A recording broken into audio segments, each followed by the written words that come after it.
예, 안녕하십니까. 12가지 인생의 법칙 제 2부 시간입니다. 오늘은 아침에 일어나서 어제 이어서 못한 부분에 대해서 한번 들려드릴 수 있는 시간을 가지겠습니다.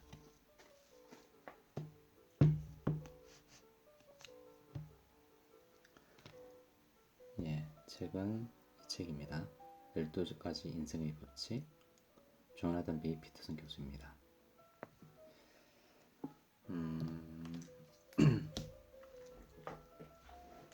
12가지 인생의 법칙. 오늘은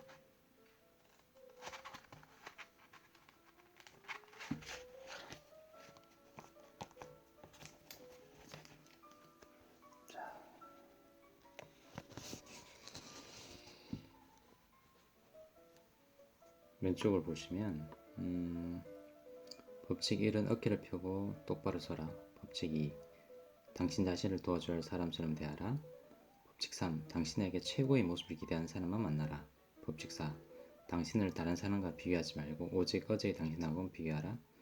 법칙 5, 아이를 제대로 키우고 싶다면 처벌을 망설이거나 피하지 말라. 법칙 6, 세상을 탓하기 전에 방부터 정리하라. 는 제가 어제 한번 여러분과 법칙 1부터 6까지 말씀을 드렸고, 오늘은 법칙 7부터 법칙 12까지 한번 생각해보는 시간을 가지겠습니다. 먼저 법칙 7, 쉬운 길이 아니라 의미 있는 길을 선택하라.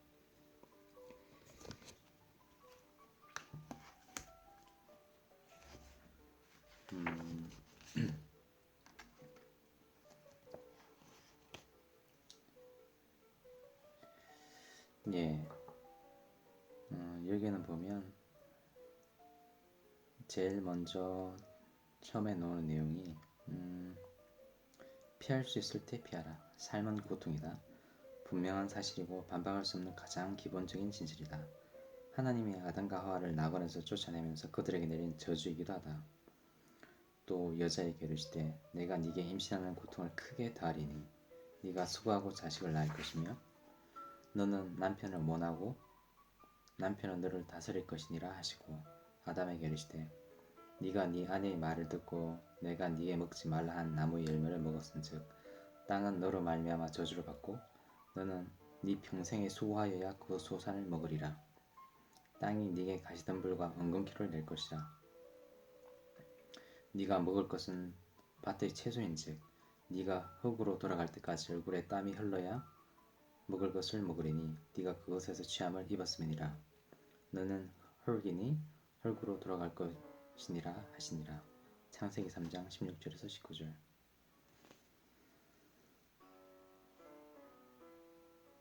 저주를 극복하려면 어떻게 해야 할까? 가장 간단하고 명확하며 직접적인 해법은 무엇일까? 쾌락을 추구하라. 내적인 충동을 따르라. 지금 이 순간을 위해 살아라. 편한 것만 선택하라.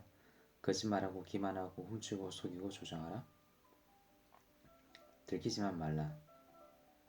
궁극적으로 아무런 의미도 없는 세계에서 우리가 노력한다고 뭐가 달라질까?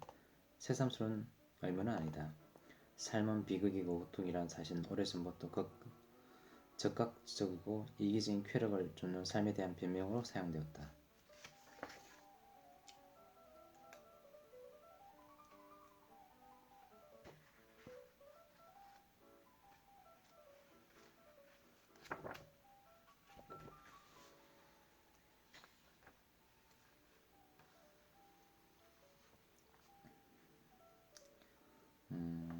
그리고 의미, 혼돈과 고통에서 벗어나게 해줄 해독제.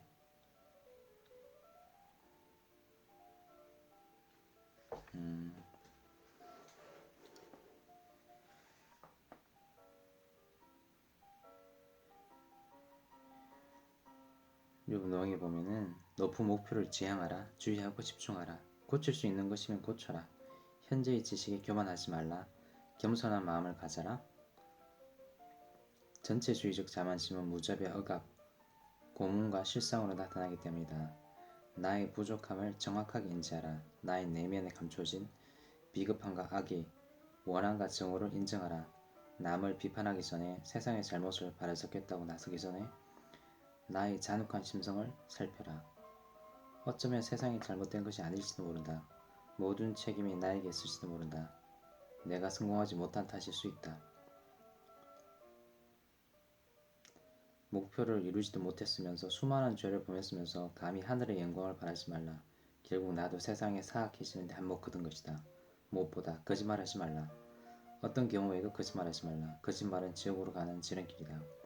수백만 명의 목숨을 잃은 것은 나치와 공산주의 거짓말 때문이었다. 인생의 필연적인 고통을 감안하면 불필요한 고통과 아픔을 줄이는 모든 행위는 선한 것이다. 불필요한 고통과 아픔을 줄이기 위해 최선을 다하겠다라는 나의 신념은 이렇게 만들어졌다.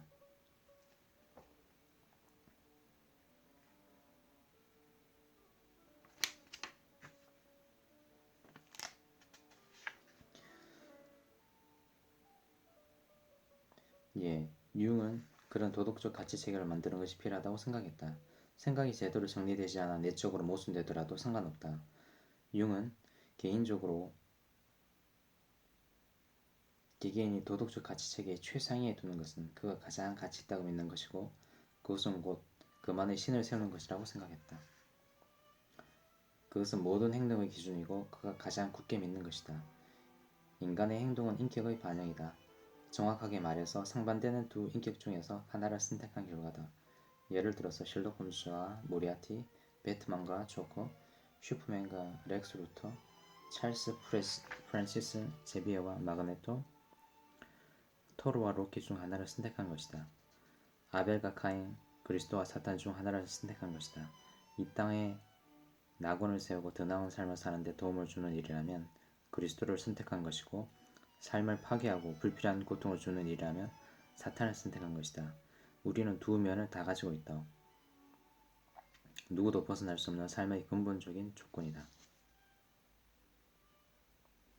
바르게 행동하려면 심리적인 안정이 흐트러지지 않는다. 그로 인해 당신 가족은 물론 가족과 주변 사람들에게 좋은 영향을 줄 수 있다. 그렇게 되면 당신을 둘러싼 모든 것이 당신이 지향하는 목표에 따라 일관된 의미를 지니게 된다. 모든 것이 서로 긍정적인 영향을 주고받는 선순환이 완성된다. 인생의 의미는 더욱 충만해진다. 의미는 경험만으로 느낄 수 있다. 세상을 더 좋게 만드는 일을 가치체계의 가장 높은 곳에 두고 해야 할 일을 해나가면 인생이 점점 충만해지는 것을 느끼게 된다. 이런 경험은 신의 은총도 행복도 아니다. 이런 경험은 알게 모르게 망가뜨린 삶에 대한 속죄다. 비정상적인 삶에 진 빛을 갚는 것이고 참혹하던 홀로코스트를 기억하는 것이며 병들고 타락한 역사를 정화하는 것이다. 또한 언제든 지옥의 잠재적인 시민이 될 수 있음을 겸허히 인정하고 기꺼이 낙원을 지키는 천사의 역할을 맡겠다는 다짐이기도 하다.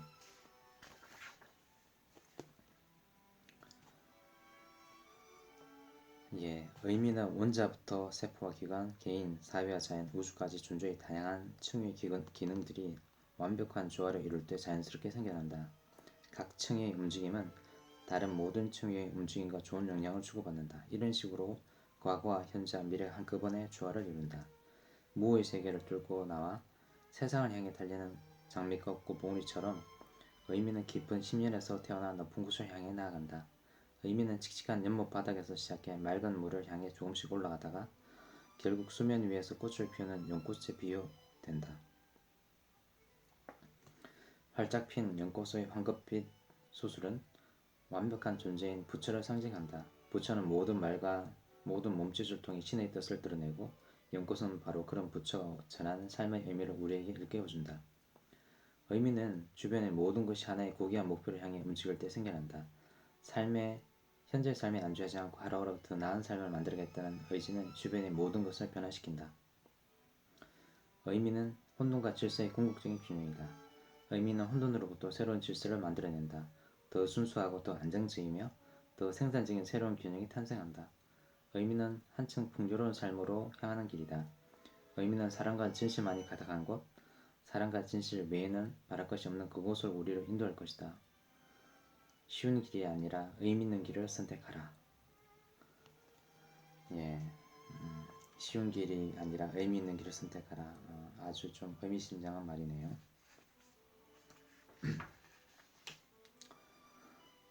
예, 다음은 언제나 진실만을 말하라. 적어도 거짓말은 하지 말라.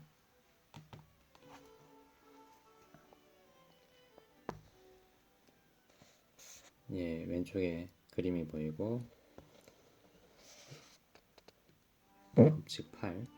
언제나 진실만을 말하라. 적어도 거짓말은 하지 말라에 대해서 한번 읽어보겠습니다.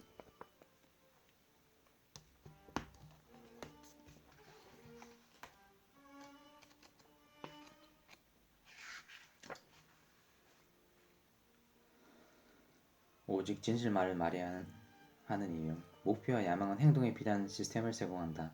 목표는 가야 할 길, 즉 현재에 대비되는 목적지를 알려주고 모든 것을 평가할 수 있는 틀을 제공한다. 목표가 있어야 무엇이 진보인지 명확히 규정하고 진보가 이루어질 때마다 자극받게 된다. 분명하고 의미 있는 목표는 불안감까지 줄여준다. 거꾸로 말하면 모호한 목표는 평온한 마음을 보장해주지 못한다. 따라서 깊이 생각해 생각을 세우고 지식의 한계를 받아들여야 한다. 살기 위해서라도 그렇게 해야 한다. 그럼 어떻게 해야 전체주의적 확신이란 유혹에 빠지지 않고 가치 있는 미래를 설계하고 바람직한 방향을 선정할 수 있을까? 전통의 힘을 빌리면 좋은 목표를 설정하는 데 큰 도움을 받을 수 있다. 무엇을 어떻게 해야 할지 확실히 결정할 수 없다면 옛사람들이 한 대로 하는 것이 합리적이다. 고대 이집트인들은 이미 수천 년 전 이런 관계를 알고 있었고 그 관계를 이야기 형태로 남겨놓았다. 그들은 오시리스를 이집트라는 국가의 신화적인 슬립이자 전통을 수호하는 신으로 섬겼다. 하지만 오시리스는 사악하고 교활한 동생 세트에게 왕권을 빼앗기고 지하 세계로 추방된다. 이집트인들은 이 이야기에서 시간이 지남에 따라 사회 조직이 경직되고 의도적 회피에 빠진다고 경고했다. 오시리스는 동생의 진짜 성격을 파악할 기회가 많았지만 그때마다 외면했다. 세트는 기회를 엿보다가 마침내 적절한 때가 오자 오시리스를 토막토막 쪼개 왕국 곳곳에 던져버렸다. 그리고 오시리스의 영혼을 지하세계로 추방해버렸다. 오시리스는 육신과 영혼을 되찾기가 어려워졌다.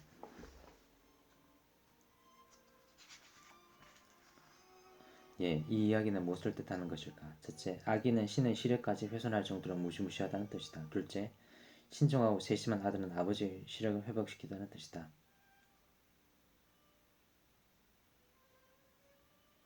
예, 우리 눈앞에 있는 것을 대담하게 직시하고 그것에서 뭔가를 배우는 것은 전적으로 우리 책임이다. 눈앞의 것이 섬뜩하고 무서워서 그 두려움으로 인해 우리 의식이 마비되고 상처를 입히더라도 마찬가지다. 직시해야만 우리는 현재에 안주하지 않고 현재에 알고 있는 것, 의지하는 것에 의문을 제기할 수 있다. 그만큼 직시는 중요하다. 직시는 개인에게 영향을 미치며 사회를 새롭게 한다. 이런 이유에서 한 인간의 가치는 그가 진실을 얼마나 용인할 수 있느냐에 따라 결정되고 니체가 주장한 것이 아니겠는가.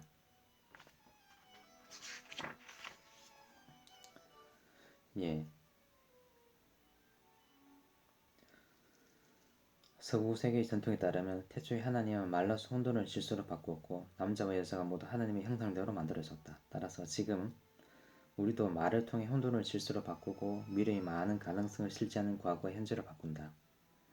진실은 현실을 가장 살기 좋은 곳으로 만든다. 진실은 수천 년이 지나도 꿋꿋이 서있는 건물을 세운다. 진실은 가난한 사람에게 음식과 옷을 주고 국가를 부유하게 안전하게 만든다. 진실을 말할 때 무한히 복잡한 인간이 단순한 말로 환원된다. 진실은 결코 마르지 않는 최후의 천연자원이다. 진실은 어둠을 밝히는 빛이다. 진실을 보고 진실을 말하라. 진실은 구호도 아니고 이데올로기도 아니다. 많은 사람이 공유하는 의견이라고 해서 진실이 될 수는 없다. 오히려 진실은 지극히 개인적이다. 당신의 진실은 당신이 처한 독특한 환경에 근거하고 있다. 오로지 당신만이 말할 수 있는 것이다. 당신의 개개인적인 진실을 파악한 뒤 당신 자신과 다른 사람에게 신중히 그리고 명확하게 전달해보라. 그러면 현재의 믿음책을 유지하면서도 확실한 안정과 풍요로운 삶을 누리게 될 것이다. 또한 이미 지나가버린 과거에서 벗어나 더 나은 미래를 만들어갈 수 있을 것이다. 진실은 삶을 깊고 깊은 원천에서 끊임없이 샘솟는다. 그래서 우리가 삶의 필연적인 비극에 맞닥뜨리더라도 영혼이 위축되거나 소멸하지 않는다. 삶의 비극은 존재의 원죄다. 우리 모두 어떻게든 견뎌내야 한다. 그래야 우리가 존재할 수 있다. 당신의 삶이 꿈꾸던 것이 아니라면 진실을 말해보도록 노력해보라. 당신이 어떤 이데올로기에 필사적으로 매달리거나 혐오주의에 사로잡혀 나뒹굴고 있다면 진실을 말하도록 노력해보라.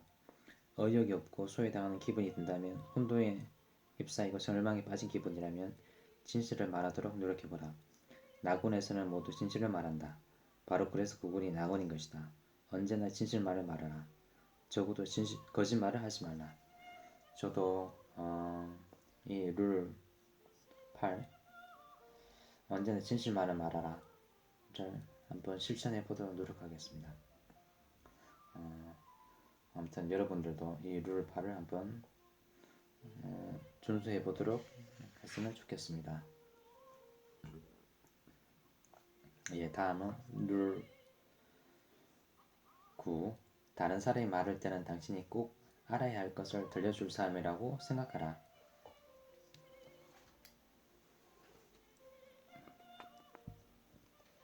예, 왼쪽에 그림, 그리고 오른쪽에 법칙 9번째입니다.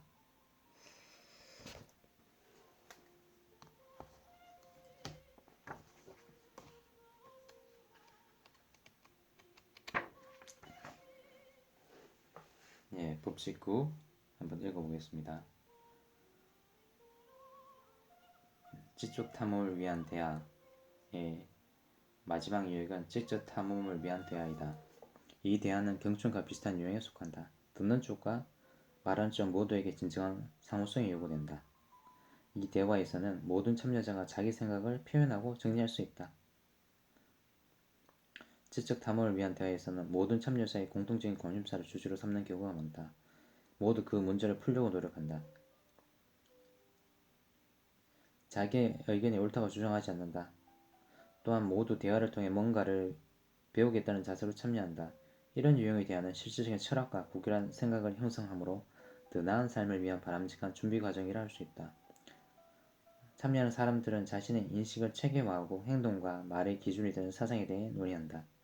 그들은 존재론적으로 자신들의 철학과 밀접한 관계가 있다.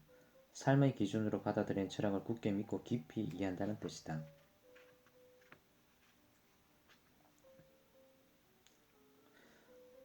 또한 그들은 지적 탐험을 위한 대화를 하는 동안에는 질서보다 혼돈을 추구한다. 경청과 관련되지 않는 대화는 질서를 유지하려는 시도다. 당신의 삶이 완벽하지 않는다면 지금 당신이 아는 것으로는 충분하지 않다는 뜻이다. 당신은 여전히 질병과 자기 기만, 불행과 원망, 배신과 타락, 고통과 한계로 위협받고 있다. 결국 당신이 자신을 지키지 못하고 이 모든 것에 휘둘리는 이유는 무지하기 때문이다. 충분히 알게 되면 더 건강하고도 도덕적인 삶을 기대할 수 있다. 고통을 줄이고 악의와 사악함에 저항함으로써 승리를 거둘 수 있을 것이다. 또한 작은 이익을 위해 친구를 배신하지 않고 부정한 거래도 하지 않을 것이다. 현재 지식으로는 당신은 완벽하지 않고 당신을 안전하게 지킬 수도 없다. 당신의 지식은 위험할 정도로 부족하다. 지적 탐험을 위한 대화는 참여하는 사람 모두 진심으로 듣고 말하며 진실을 구하려는 것이다. 그래서 중요하며 하고 매력적이며 흥미롭고 의미가 있다. 이때 발견하는 의미는 당신 내면의 깊은 곳에서 보내는 신호다. 당신이 반드시 있어야 할 곳, 바로 질서와 혼돈의 경계에 서 있다는 증거다. 도교의 가르침에 따르면 도의 길을 걷고 있는 것이다. 그곳에서 당신은 안심해도 좋을 만큼 안정적이고 언제라도 변할 수 있을 만큼 유연하다. 당신은 새로운 정보를 받아들여 지식을 확장하고 삶의 문제를 해결하며 삶의 구조를 개선하고 삶의 영역을 확장할 것이다. 도의 길을 걸을 때 당신이 전전에 이루는 요소들이 숭고한 목표를 이룰 방법들을 찾아낼 것이다. 위대한 음악을 들었을 때의 희열을 지적 탐험을 위한 대화를 통해서 느낄 수 있다. 지적 탐험을 위한 대화를 통해 영혼들이 경험하는 세계로 들어설 수 있다. 그것은 진실만이 존재한다. 정말 가치 있는 시간이었어. 서로를 진정으로 알게 되었어. 라는 생각이 들 것이다. 경청하는 대화를 통해 모든 가면은 벗겨지고 진실은 환히 밝혀진다. 그러니 당신 자신의 목소리에 귀를 기울이고 상대방의 말을 경청하라. 그러면 이미 알고 있는 것과 새로이 얻은 지식이 합쳐져 지혜로 변할 것이다. 그야말로 최상의 지혜가 아니겠는가. 고대 그리스 델포이 신전의 사제가 소크라테스를 칭송한 것도 바로 이 때문이었다. 소크라테스는 항상 진실을 추구하는 사람이었다. 델포이 신전의 사제가 소크라테스를 살아있는 자 가운데 가장 지혜로운 자라고 선언한 이유는 소크라테스가 자신이 아무것도 모른다는 것을 알았기 때문이다.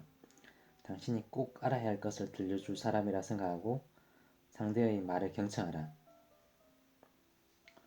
예, 어제도 회사에서 약간 이런 내용이 있었는데요. 아무튼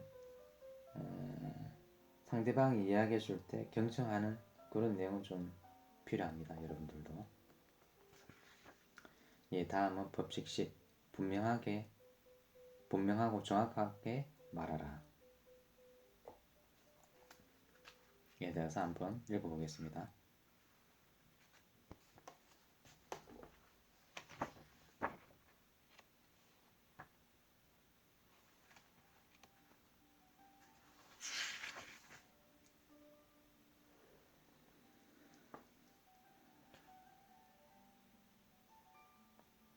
꼬마 괴물들을 양탄자 밑에 감추지 말라. 그 괴물들이 양탄자 밑에서 새끼를 치고 어둠 속에서 점점 커진다.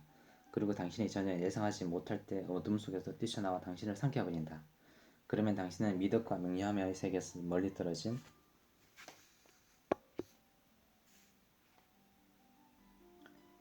혼란과 고통만 가득한 지옥으로 떨어진다. 용기 있게 진실을 말할 때 현실은 단순해지고 깨끗해지며 명확히 규정되어 삶이 편안해진다. 우리가 어떤 사물을 정확한 언어로 표현하면 복잡하게 서로 연결된 전체에서 떨어져 나와 쉽게 지각할 수 있는 대상으로 변한다.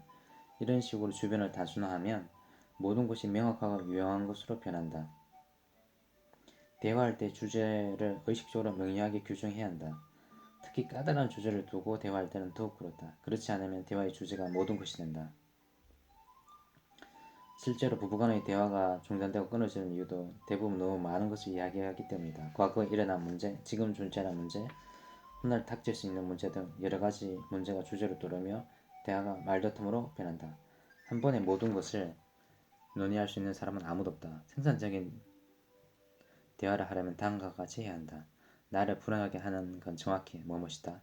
따라서 대안으로 내가 원하는 것은 정확히 무엇이다. 당신이 나에게 줄 수 있는 것은 정확히 무엇이다. 라고요. 당신의 목표도 정확히 알아내야 한다. 그 방향으로 움직이지 않으면 목표에 도달할 수 없다. 정처 없이 방황해서는 한 걸음도 앞으로 나아갈 수 없다. 실망과 좌절이 있을 뿐이다. 불안하고 불행해서 주변 사람들과 어울리기도 쉽지 않다. 원한과 복수심까지 더해지면 상황은 어쩔 수 없이 악화한다. 당신의 의도를 말로 표현해보라. 그래야 당신이 의도하는 바를 명확히 알아낼 수 있다. 당신의 말한 대로 행동하라. 그래야 어떤 일이 일어날지 알아낼 수 있다. 주의를 기울여 관찰하라. 당신의 잘못에 주목하고 그 잘못들을 정확하게 말로 표현하고 바로잡으려고 노력하라. 이렇게 할 때 각자의 삶에서 의미를 발견할 수 있고 삶의 비극으로부터 우리를 지켜낼 수 있다. 그렇지 않으면 우리가 어떻게 삶의 비극에서 벗어날 수 있겠는가? 삶의 혼돈을 직시하고 정면으로 맞서라. 혼돈의 바다를 정조준하라. 목적지를 명확히 설정하고 그 목적지를 향하는 길을 지도에 표시하라. 당신이 원하는 것을 정확히 말하라. 당신이 어떤 사람인지 주변 사람들에게 있는 그대로 알려라. 주의 깊게 관찰하며 앞으로 나아가라. 항상 솔직하게, 분명하고 정확하게 말하라.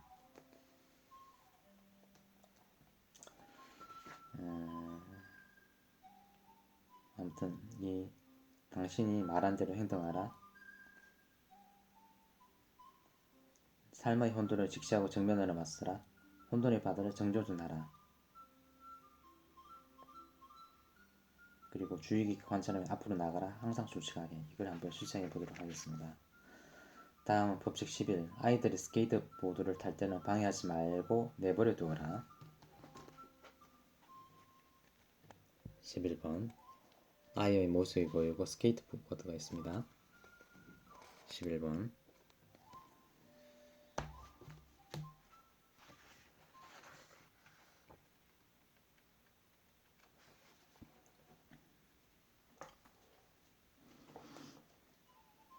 남자들은 함께 일할 때 행동 기준을 서로에게 강요한다.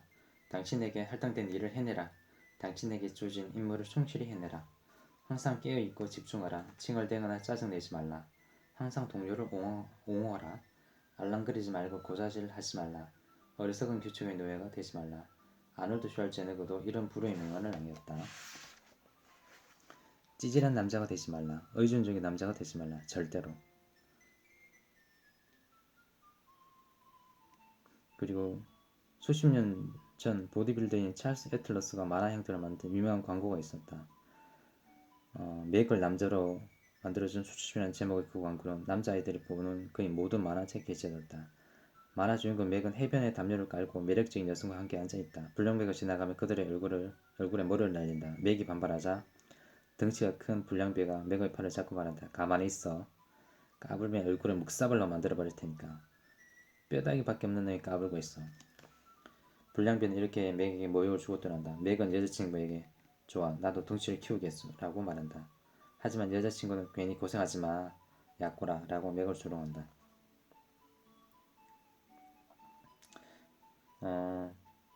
맥은 집으로 돌아오자마자 빈약한 자기 몸을 한탄하며 애틀러스의 보디빌딩 프로그램을 산다. 맥은 곧 건장한 몸을 갖게 된다. 이 다음에 다시 해변을 찾아간 맥은 그 불량배를 만나 얼굴에 주먹을 날린다. 여자친구가 맥의 팔에 매달려 말한다. 맥, 넌 정말 남자야. 이 광고가 유명한 이유는 인간의 성심리를 7토막의 만화로 꾸미 없이 요약하고 있기 때문이다. 나약한 청년은 자의식에 사로잡혀 자신을 부끄럽게 생각한다. 그런 남자가 어디에 쓸모가 있겠는가? 그런 다른 남자들에게 짓눌리고 이 여자친구에게 무시당한다. 하지만 분노에 사로잡혀 속옷 차림으로 과자를 먹으며 비디오 게임에 몰두하지 않는다.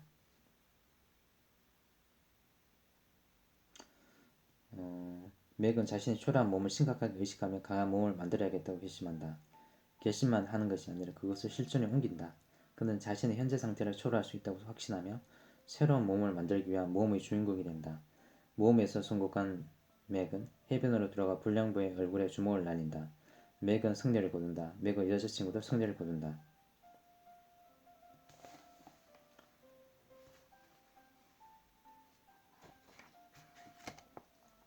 예, 남성은 강해져야 한다. 남성이 강한 남성을 요구하고 여성도 강한 남성을 원하기 때문이다. 남성은 자신을 채찍질하고 상대를 채찍질함으로써 강해진다. 건강한 여성은 소년이 아닌 남자를 원한다. 건강한 여성은 다투고 씨름할 만한 상대를 원한다. 여성은 강해지면서 더 강한 배우자를 원한다. 똑똑한 여성은 더 똑똑한 남성을 원한다. 여성은 식탁에 새로운 것을 올려줄 남성을 원한다. 강한 남자가 위험하다고 생각한다면 약한 남자가 무엇을 할 수 있는지 곰곰이 지켜본 뒤 최종적으로 판단을 내리기 바란다. 아이들의 스케이트보드를 탈 때는 방해하지 말고 내버려 두어라. 예. 이상으로 11번째나 마치고 마지막 12번째 여자분이 고양이를 안고 있네요. 12. 길에서 고양이와 마주치면 쓰다듬어 주어라. 에 대해서 읽어보겠습니다.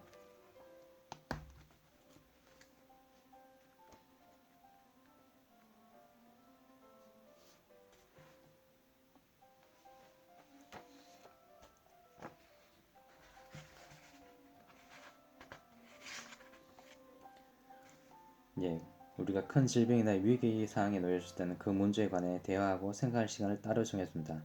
그리고 매일 정해놓은 시간에만 그 문제에 대해 상의한다.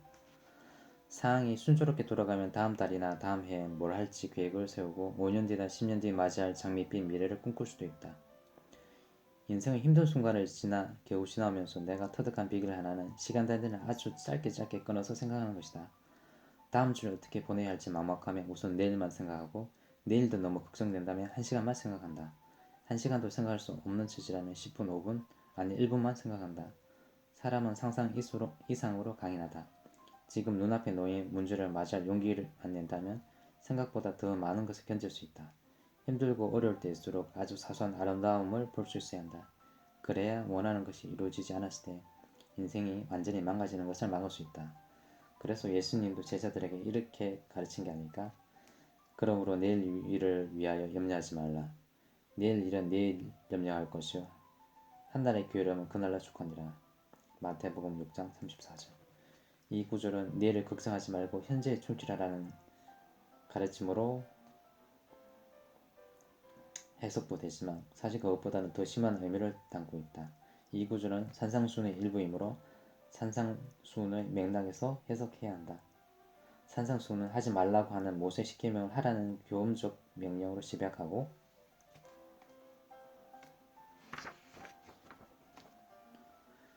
있다. 신중하게 행동하라. 당신이 통제할 수 있는 것들을 정돈하라. 무질서한 것을 정비하고 고장난 것은 수순하라. 이미 좋은 것은 더 좋게 만들어라. 신중하게 행동하면 모든 인간은 무엇이든 해낼 수 있다. 인간은 무척 강인하다. 인간은 고통과 상실을 견뎌내고 살아남을 수 있다. 그러나 어떤 역경에도 굴복하지 않고 인내하려면 절대자의 선한 면을 볼 수 있어야 한다. 그 선한 면을 보지 못하면 삶의 방향을 완전히 상실할 수 있다.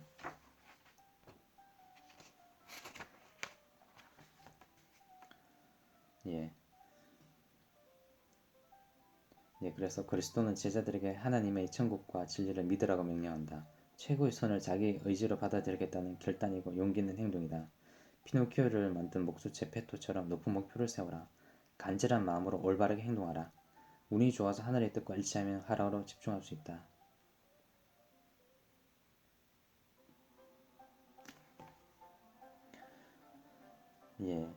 신중하게 행동하라. 당신이 통제할 수 있는 것들을 정돈하라. 무질서한 것을 정비하고 고장난 것을 수순하라. 이미 좋은 것은 더 좋게 만들어라. 신중하게 행동하면 인간은 무엇이든지 해낼 수 있다. 인간은 무척 강인하다. 인간은 고통과 상실을 견뎌내고 살아남을 수 있다. 아무튼 법칙 12 제 12편에서는 길에서 고양이와 마주치면 쓰다듬어 주어라. 이 내용은 어떻게 보면 힘들고 어려운 상황에서도 여유를 가지고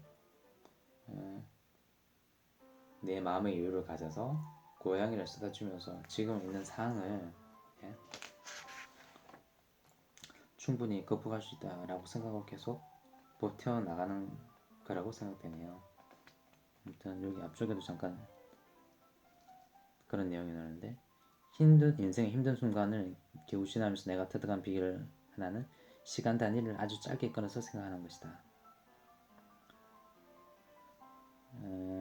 다음 주를 어떻게 보낼지 막막하면 우선 내일만 생각하고 내일 너무 걱정이 되다 1시간만 생각하고 1시간도 생각할 수 없다면 10분 5분 지금 눈앞에 놓인 문제를 맞이할 용기만 낸다면 생각보다 더 많은 것을 견딜 수 있다. 힘들고 어려울 때일수록 아주 사소한 아름다움을 볼 수 있어야 한다. 그래야 원하는 것이 이루어지지 않았을 때 인생이 완전히 망가지는 것을 막을 수 있다라는 내용입니다. 아무튼 인생의 12가지 법칙을 1부, 2부로 나눠서 말씀드렸는데요. 아무튼 이 내용에서 여러분들이